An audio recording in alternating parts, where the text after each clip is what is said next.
Dans la musique, il y a énormément d'artistes qui partent de rien pour arriver au stade de légende. Aujourd'hui, je vais pas vous faire une longue intro, je vais vous parler de Sade, sûrement l'une des plus grandes artistes des années 80-90 qui est partie de rien pour arriver au top. C'est parti.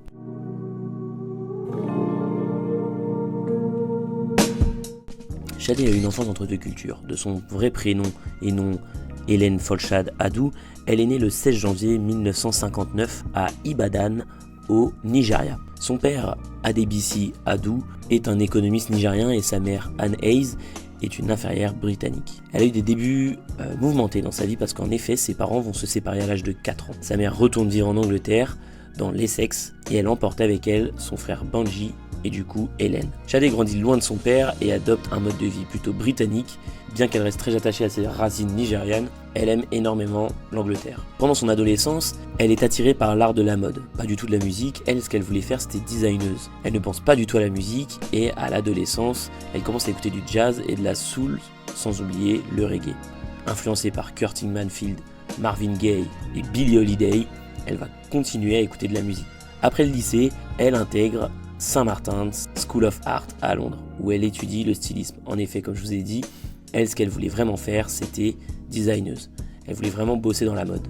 Néanmoins, elle va vite passer de la mode à la musique. En effet, avec des débuts inattendus en 1977, une première carrière dans la mode va commencer. Elle commence à travailler en tant que styliste et mannequin, et elle habille des artistes qui participent à des shootings photos, et elle-même va faire des shootings photos par ailleurs. Mais elle va mettre un premier pas dans la musique un peu par hasard. En effet, en 1980, elle va rejoindre un groupe de funk soul appelé Arriva, où elle commence à chanter. Mais rien de très sérieux, elle veut pas vraiment se lancer, c'est juste plus en hobby et elle ne pense pas vraiment faire carrière. Sauf qu'elle découvre qu'elle a une voix unique, chaude et profonde. Elle rejoint ensuite un groupe du nom de Pride, un collectif de musiciens de funk et de soul, toujours. C'est un peu les deux styles qui vont rester dans sa discographie. Il y aura un peu de pop aussi également, mais voilà, elle est vraiment reconnaissable par ces deux styles. Pride va tourner en Angleterre, dans toutes les villes, et très vite, Sade et son style captivant attirent l'attention des maisons de disques. C'est à ce moment que tout bascule pour elle. En effet, elle va se faire repérer une première fois, puis une deuxième, et là on va se dire, vraiment il y a quelque chose à faire. En 1983, elle va signer donc chez Epic Records, qui lui propose un contrat pour un album solo. Et c'est à ce moment-là qu'elle va donc se détacher de son groupe Pride, et elle va former un nouveau groupe à son nom, Sade.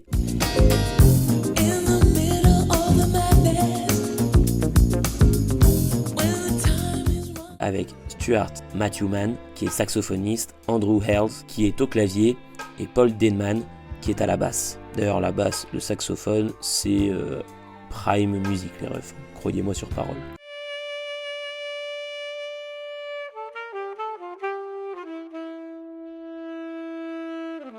En 1984, donc elle va sortir son premier album, Diamond Life. C'est un immense succès qui va même être un succès mondial. Pour un premier album, c'est quand même énorme, quoi. Enfin, elle n'était pas connue il y a un an de ça, et elle se retrouve devant la scène avec des tubes comme Smooth Operator, Your Love Is King.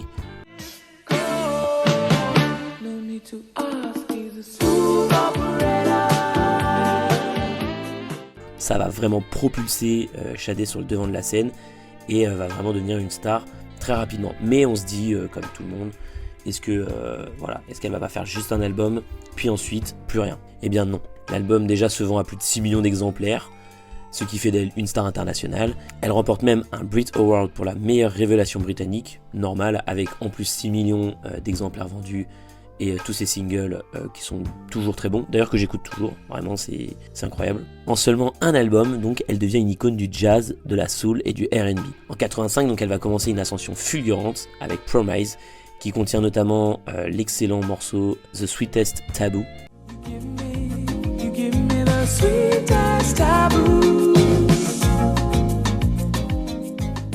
Puis ensuite, elle va faire l'album Stronger Than Pride en 88, avec des tubes comme Paradise. Je pense que tout ça, finalement, vous connaissez déjà un peu. Et on va en revenir plus tard après pourquoi. Et ensuite, en 92, donc, Love Deluxe, qui contient donc No Ordinary Love, mais aussi mon son préféré, Pearl, simplement un banger.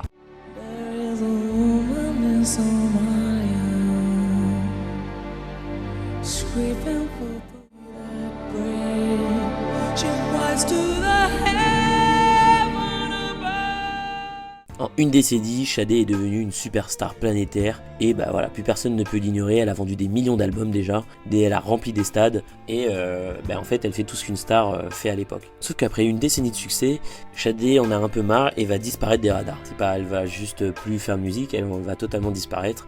Pour en fait elle fuit le monde du showbiz pour vivre une vie plus tranquille et discrète, notamment dû au fait qu'en 96 elle donne naissance à son enfant Isaac Theo Adou. Elle traverse donc une période difficile où elle ne veut vraiment pas revenir dans la musique et marquée aussi par des relations instables dont un divorce. Elle passe la plupart de son temps entre la Jamaïque pour la culture, même prendre un peu des vacances, enfin s'éloigner un peu de tout le showbiz anglais. C'est là où en fait elle va retrouver une certaine sérénité, mais elle retourne quand même en Angleterre de temps en temps. En 2020, Sade devient une véritable énigme, une star fantôme que tout le monde attend, mais qui ne donne plus de nouvelles, un peu à l'instar de PNL finalement. Voilà, on attend tous leur retour et on le verra sûrement jamais. Mais en 2000, donc après quand même 8 ans, presque une décennie sans sortir d'album, elle fait son grand retour avec Lovers Works, donc un peu les pierres d'amour, un peu, enfin si on traduit ça en français brut. Après 8 ans donc de silence, elle revient avec un nouvel album et c'est un succès avec des titres comme By Your Side que vous connaissez forcément.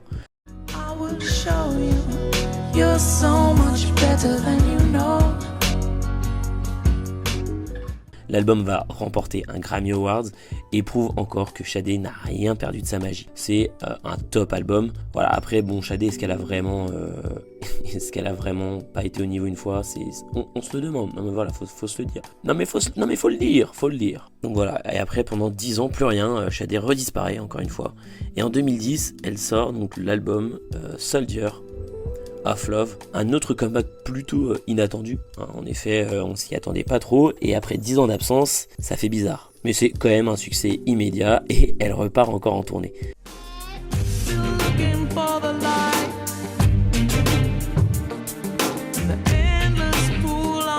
Donc finalement, elle fait des allers-retours entre faire de la musique et s'arrêter, et ça marche tout le temps en fait. Elle a la recette en fait. Elle a fait des interviews à ce moment-là pour exprimer pourquoi elle s'était exilée un peu comme ça, mais bon finalement, on n'aura pas vraiment beaucoup plus de news. C'est vraiment une artiste où il y a beaucoup d'énigmes autour d'elle, et surtout, Sade en 2010, elle commence un peu à se faire vieille quand même. À ce moment-là, elle a 56 ans, elle a plus la même force que lorsqu'elle avait la trentaine, où elle nous sortait que des bangers.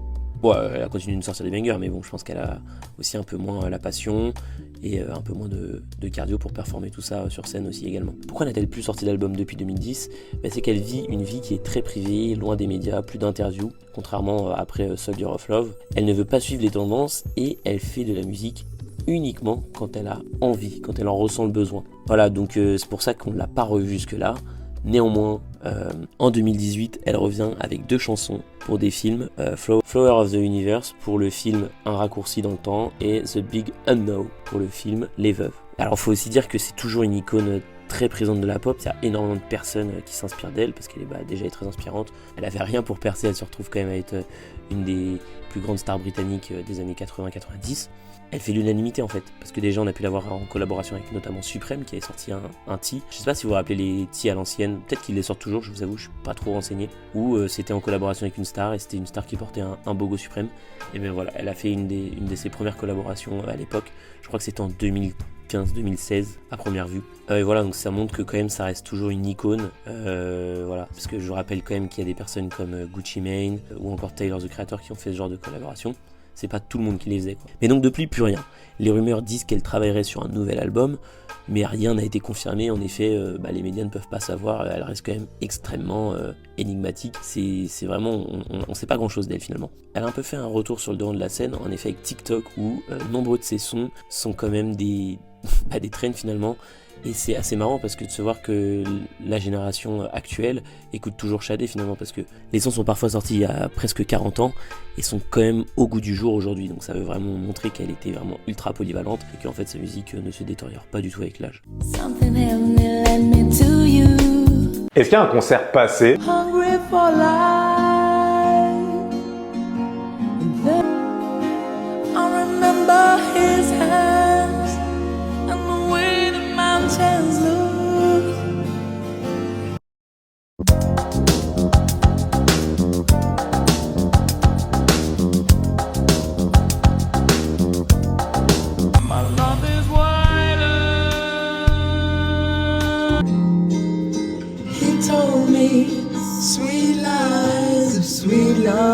Alors en conclusion, Shadé c'est vraiment une artiste à part, c'est une artiste qui est hors du temps, elle ne court pas après la gloire, ça vous avez bien pu le voir, et elle préfère disparaître que se forcer à produire de la musique. Pourtant, à chaque fois, un retour est un événement mondial, elle va vendre des millions d'albums et souvent elle repart en tournée pareil. Donc comment on pourrait expliquer ça? C'est tout simplement parce que déjà je pense que le talent il est indéniable, et qu'en plus elle a une personnalité qui se rapproche assez de ses fans en fait. Elle est pas du tout à vouloir vivre dans la fame, elle est vraiment là, elle veut vivre comme nous quoi. Tranquille, chill, relax, just a chill guy who makes some songs. Et donc voilà, ça m'a fait plaisir de vous parler de cet artiste. C'était une vidéo beaucoup plus courte, je vous avoue, j'ai beaucoup moins écrit, j'ai beaucoup moins passé de temps. Je voulais faire pour prendre un peu la température d'aujourd'hui, parce que je me suis dit que même si Shadé elle est mondialement connue, c'est quand même plus les générations d'avant. Moi j'adore cet artiste là. Donc n'hésite pas à me dire quelle est ta chanson préférée en commentaire, mon bœuf. Et puis like, abonnez-vous, et puis on se voit sûrement la semaine prochaine les refs. She was to the head.